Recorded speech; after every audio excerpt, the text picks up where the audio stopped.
अच्छा, कभी सोचा है कि कुछ क्राइम कहानियां मतलब क्यों इतना जकड़ लेती हैं? एक चैनल है द क्राइम शो बाय खूनी मंडे, और इन्होंने इन्होंने इस कला में जैसे महारत हासिल कर ली है। उनकी कहानियां सिर्फ ये नहीं बताती कि क्या हुआ, नहीं, वो एक सोचा समझा फॉर्मूला है। एक ऐसा फॉर्मूला जो देखने वालों को अपनी सीट से हिलने ही नहीं देता। शो की शुरुआत हमेशा इसी बहुत ही सीधी और कह सकते हैं चालाक अपील से होती है। ये सिर्फ सब्सक्राइब करने के लिए कहना नहीं है। ये एक तरह का साइकोलॉजिकल हुक है ना? ये तुरंत ऐसा फील कराता है कि अरे, हम ये खास ग्रुप का हिस्सा हैं, और कहानी शुरू होने से पहले ही आप उनकी तरफ खींच जाते हैं। तो सवाल ये है कि आखिर वो फॉर्मूला है क्या?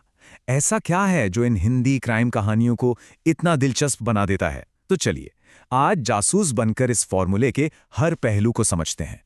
हम इस चैनल की जो सफल कहानी सुनाने की प्लेबुक है ना, उसे डीकोड करेंगे। पता लगाते हैं कि वो कौन सी चीजें हैं जो उनकी कहानियों को इतना इतना असरदार बनाती हैं।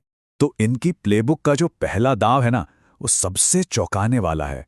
ये लोग क्या करते हैं? हमारी सबसे जानी पहचानी, सबसे खुशनुमा चीजों को उठाते हैं और उन्हें एक भयानक सपने में बदल देते हैं।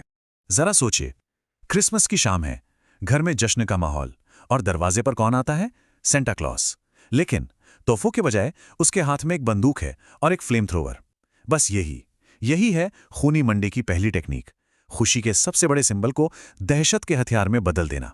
ब्रूस पार्डो की यह कहानी सिर्फ डराते नहीं है, बल्कि हमारी जो सेफ्टी की फीलिंग है ना, उस पर सीधा हमला करती है। और ऐसा नहीं है कि ये फॉर्मूला सिर्फ एक बार इस्तेमाल हुआ, नहीं, होली हत्याकांड में इसे फिर से दोहराया गया। सोचिए, गोवा, रंगों और जश्न का माहौल, और वो अचानक मातम में बदल जाता है। क्यों? क्योंकि एक टूरिस्ट की हत्या हो जाती है। ये चैनल जानबूझकर सबसे जिंदा दिल पलों को सबसे अंधेरे अपराधों से जोड़ता है, क्योंकि यही कॉन्ट्रास्ट, यही विरोधाभास हमारे दिमाग पर सबसे गहरी छाप छोड़ता है। तो ठीक है, डर तो पैदा कर दिया, अब क्या? प्लेबुक का अगला कदम है कंफ्यूज करना। वो सच को एक सीधी लाइन में नहीं दिखाते, नहीं, बल्कि रहस्य का एक ऐसा जाल बुनते हैं जिसमें कई रास्ते होते हैं। और मजे की बात यह है कि हर रास्ता एक अलग ही कहानी कहता है। वो करते क्या हैं कि ऑफिशियल रिपोर्ट्स और अफवाहों को एक साथ परोस देते हैं, और इससे होता यह है कि देखने वाला खुद एक जासूस की कुर्सी पर बैठ जाता है। फिर आप खुद सबूतों को तौलने लगते हैं, अंदाज़ा लगाते हैं, और पता भी नहीं चलता कि कब आप उस कहानी का हिस्सा बन गए। ये सिर्फ कहानी सुनना नहीं रह जाता, ये एक पहेली सुलझाने जैसा बन जाता है। गोधरा कांड इसका सबसे अच्छा एग्जाम्पल है। क्या ट्रेन में आग लगना सिर्फ एक हादसा था, या जैसा कि नानावती मेहता कमीशन की रिपोर्ट कहती है, ये एक सोची समझी साजिश थी, या फिर ये सब कुछ बस बढ़ते हुए कम्युनल टेंशन का नतीजा था? देखिए, चैनल कोई सीधा जवाब नहीं देता है। वो बस इन सवालों के बीच में छोड़ देता है, जिससे कहानी और भी ज्यादा कॉम्प्लेक्स और अनसर्टेन बन जाती है। अच्छा, तो हर कहानी एक क्लाइमैक्स पे तो पहुंचती ही है, और खूनी मंडे के फॉर्मूले का तीसरा हिस्सा है विलेन का बड़ा खुलासा।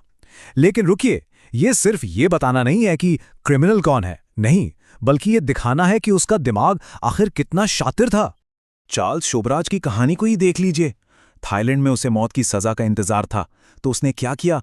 भारत की सबसे सिक्योर जेल से भागने का एक शानदार प्लान बनाया।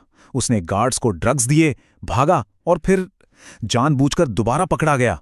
कोई सोचेगा कि यह पागलपन है, लेकिन नहीं, ये एक जीनियस चाल थी। भारत में अपनी सजा बढ़वाकर उसने थाईलैंड की मौत की सजा को ही मात दे दी। यही तो खूनी मंडे करता है। वो हमें सिर्फ क्राइम नहीं दिखाता, बल्कि क्रिमिनल के दिमाग के अंदर की यात्रा पे ले जाता है।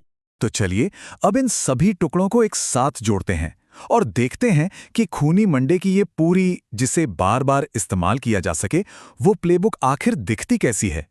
तो ये है वो 4 स्टेप का फॉर्मूला। ये एक साइकोलॉजिकल सफर है। पहले चौंकाना, फिर उलझाना, फिर सच दिखाकर हैरान करना, और आखिर में सोचने पर मजबूर कर देना। हर स्टेप अगले स्टेप के लिए एक तरह से जमीन तैयार करता है, और इसी से बनती है एक बेहद असरदार कहानी। और इस फॉर्मूले की असली ताकत है इसकी रेंज, मतलब ये कहां कहां काम करता है।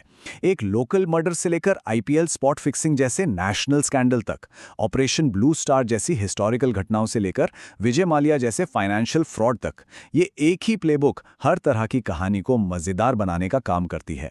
और अब आते हैं इनके फॉर्मूले के सबसे क्लेवर, सबसे चालाक हिस्से पर, वो आखिरी दाव जो कहानी खत्म होने के बाद भी उसे दिमाग में जिंदा रखता है, और वो है कहानी का एंड। वो कहानी खत्म करने के बाद कहानी का बोझ सीधे ऑडियंस पर डाल देते हैं। किलर सेंटा वाली कहानी के एंड में ये सवाल पूछकर वो आपको सिर्फ एक देखने वाला नहीं रहने देते, नहीं, वो आपको जज बना देते हैं, जूरी बना देते हैं, साइकोलॉजिस्ट बना देते हैं, जो कहानी के सही गलत पर सोचने के लिए मजबूर हो जाता है। और ये सब हमें एक बहुत बड़े सवाल पे लाकर छोड़ देता है, मतलब इस पूरे ट्रू क्राइम जॉनर और उसे देखने वालों के बारे में।